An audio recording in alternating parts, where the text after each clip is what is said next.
오늘 아침을 여는 말씀은 열왕기상 13장 32절 말씀입니다. 그가 여호와의 말씀으로 베델에 있는 제단을 향하고 또 사마리아 성읍들에 있는 모든 산당을 향하여 외쳐 말한 것이 반드시 이룰 것임이니라. 아멘. 열왕기상 13장은 베델 제단에서 일어난 일에 대하여 이야기하고 있습니다. 말씀을 통해 우리가 하나님의 말씀을 어떻게 들어야 하는지를 살펴보도록 하겠습니다. 1절을 보면 하나님의 사람이 여호와의 말씀을 전하려고 유다에서부터 베델로 왔는데 여로보암 왕이 그 제단 곁에서 분향을 하고 있었습니다. 이 제단은 12장에서 살펴본 것처럼 여로보암이 자기 뜻대로 세운 제단입니다. 그래서 하나님의 사람은 그 제단을 향하여 다윗의 집에 요시아라 하는 왕이 베델 제사장을 제물로 바치고 사람의 뼈를 제단 위에 불태울 것이라고 말합니다.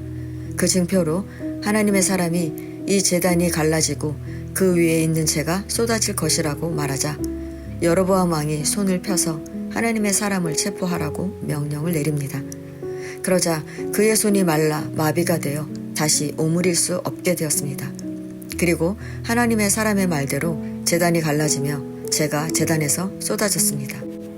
그러자 여로보암 왕은 하나님의 사람에게 자신의 손이 회복될 수 있도록 여호와 하나님께 은혜를 구해달라고 요청하고 하나님의 사람이 기도하여 왕의 손이 다시 회복되어 전과 같이 되었습니다. 이에 여로보암 왕은 하나님의 사람에게 함께 집에 가자며 그를 회유하여 하나님의 말씀을 막으려고 했습니다. 그러나 하나님의 사람은 왕의 집 절반을 준다 할지라도 왕과 함께 들어가지도 아니하고 하나님의 명령대로 이곳에서는 떡도 먹지 않고 물도 마시지 않겠다며 거절하고 다른 길로 돌아갑니다. 그런데 베델에 살고 있는 늙은 선지자가 하나님의 사람이 행한 일을 듣고 그를 따라가서 나도 선지자인데 천사가 나에게 당신을 데리고 돌아가서 떡을 먹이고 물을 마시게 하라 하였다며 하나님의 사람을 속였습니다. 하나님의 사람은 늙은 선지자의 말에 속아 그와 함께 돌아가서 그의 집에서 떡을 먹고 물을 마십니다. 늙은 선지자는 왜 하나님의 사람을 속인 것일까요? 그것은 그가 하나님의 사람의 말이 진짜인지 알고 싶었기 때문입니다.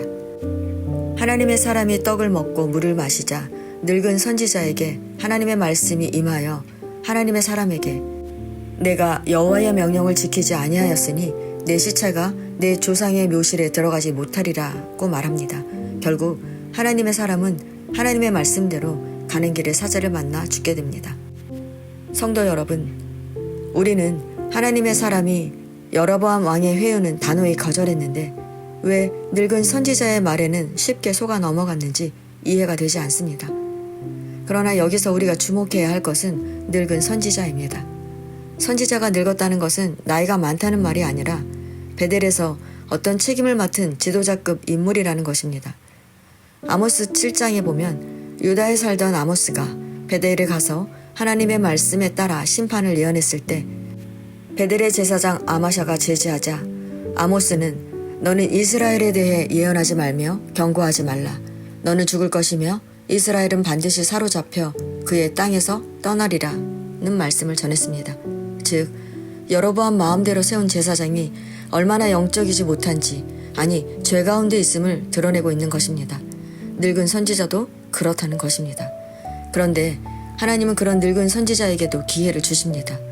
그가 하나님의 사람의 말이 진짜인지 궁금해하자 하나님은 하나님의 사람이 하나님의 말씀을 어겨서 죽게 하십니다.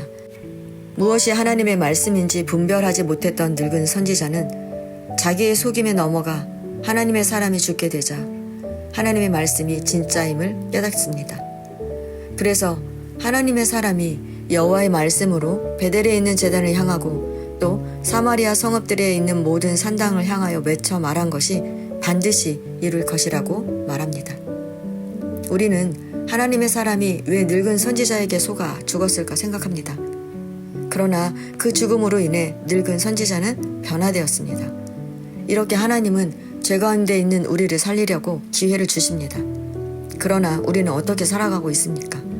늙은 선지자처럼 하나님의 말씀을 들어도 믿지 못하고 여로보암처럼 하나님의 사람을 통해 손이 말랐다가 회복되는 기적을 체험하고도 돌이키지 않고 하나님의 사람이 하나님의 말씀을 지키지 않아 죽는 것을 보고도 그 악한 길에서 떠나지 않고 내 마음대로 살아가고 있습니다. 성도 여러분, 하나님의 말씀은 반드시 이루어집니다. 하나님의 말씀이 우리에게 많은 것을 내려놓게 하지만 우리가 기억해야 할 것은 하나님의 말씀은 우리를 살리는 데 있다는 것입니다. 그러므로 하나님의 말씀에 두려워할 필요도 없고 주저할 필요도 없습니다. 우리가 경고의 말씀을 들으면 회개하고 돌이키면 되는 것이고 약속의 말씀을 들을 때에는 말씀을 붙잡고 살면 되는 것입니다. 오늘도 하나님의 말씀이 반드시 이루어진다는 것을 기억하고 하나님의 말씀에 믿음으로 반응하며 승리하는 저와 여러분 되시기를 축원합니다.